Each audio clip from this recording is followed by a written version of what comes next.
Bonjour, nous sommes ravis de vous retrouver pour un nouvel itinéraire à Bretagne. Cette semaine, nous allons nous intéresser à la grande pêche. Pendant 5 siècles, des marins bretons ou normands sont partis pêcher la morue au large de Terre-Neuve ou de l'Islande. Ils partaient en février pour ne revenir qu'à l'automne.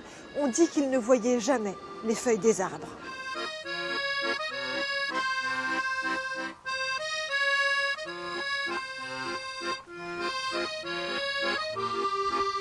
La légende raconte que lorsque des marins ont découvert les bancs de Terre-Neuve, les eaux étaient si poissonneuses qu'on voyait les ventres des morues scintiller dans les pâles lumières du nord. La nouvelle se répand de port en port. Dès 1514, les bateaux de Paimpol partent pêcher la morue à Terre-Neuve puis à Islande. Chaque hiver, les capitaines forment leurs équipages. La nécessité de partir se faisait aussi par rapport à la vie qu'avaient ces gens-là dans les petites fermes, par exemple, où les exploitations étaient tellement petites et d'un rapport tellement ridicule que les enfants, les garçons, étaient nécessairement obligés de partir ailleurs. Donc pour eux, c'était déjà libérer un peu une place à table, et avec l'espoir d'avoir un petit peu de sous au retour. En février, les mers sont rudes. Il faut 15 jours pour atteindre l'Islande. Ensuite, les goélettes suivent les poissons vers le nord toujours, vers le froid. Les hommes pêchent, nettoient les morues jusqu'à 18 heures par jour. On lui enlevait la langue qui servait de comptabilité, les joues, ensuite les têtes, ce qui restait servait à faire la soupe, et le reste de la morue était travaillée, ouverte, éboyotée, nettoyée. On enlevait le sang avec beaucoup de sérieux, parce qu'une petite tache de sang sur ce poisson faisait une grosse tache à la vente, et la rendait difficile à commercialiser. Le ventre de la goélette s'emplit peu à peu de morue. Dans la cale, le saleur est l'autre maître à bord. De lui dépendait la qualité du poisson. Trop de sel, la morue va brûler. Pas assez, elle va pourrir.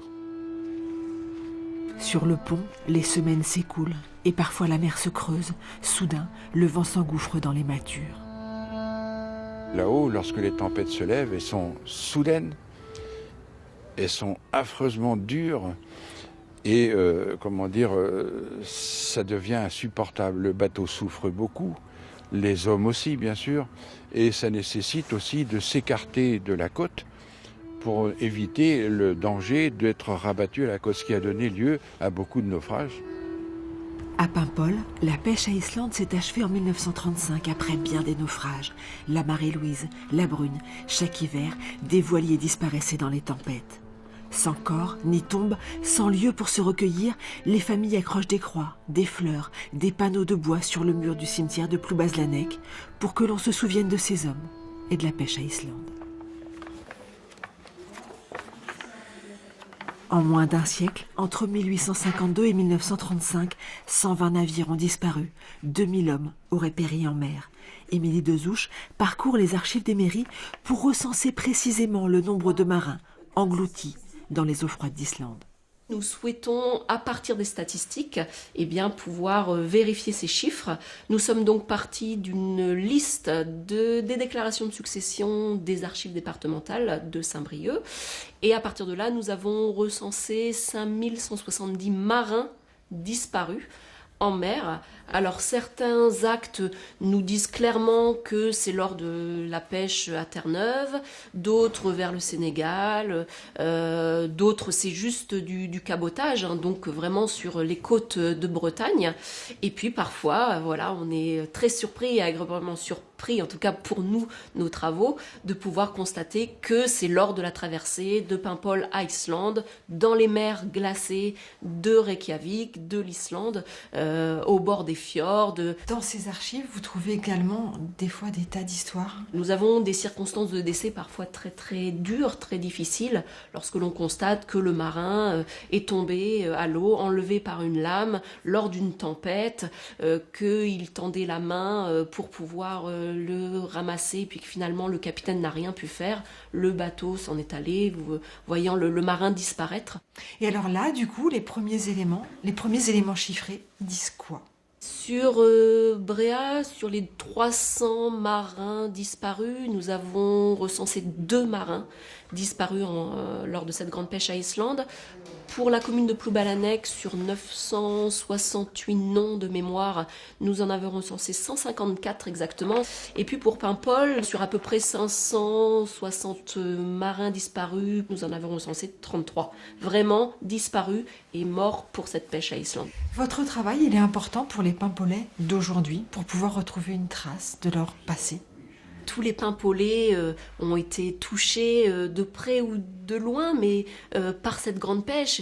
Je pense que c'est important pour les familles qui aujourd'hui pourront, grâce au site que l'on a établi marindisland.fr, eh bien de retrouver les noms, les prénoms, les circonstances du décès, le nom du navire, de la goélette.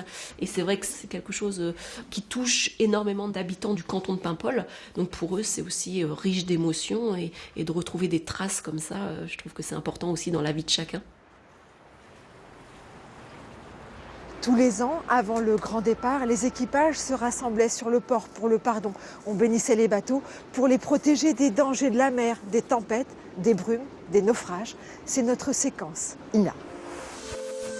Autre nouvelle réconfortante, Saint-Malo a revu pour la première fois depuis la guerre la légendaire procession des Terre-Neuve jusqu'au port où les derniers voiliers attendent l'heure du départ. Le cardinal Roche, archevêque de Rennes, a, selon l'usage immémorial de la grande pêche, béni les équipages et les bâtiments. Demain, ils partiront pour 6 mois de saison morutière, 6 durs mois de brume et de peine, 6 mois de terre neuve.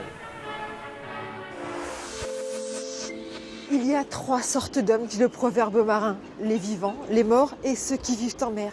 Une étude de 1907 indiqua que le taux de mortalité des pêcheurs en Islande était 4 fois supérieur à celui des mineurs de fond. En route vers le beau temps,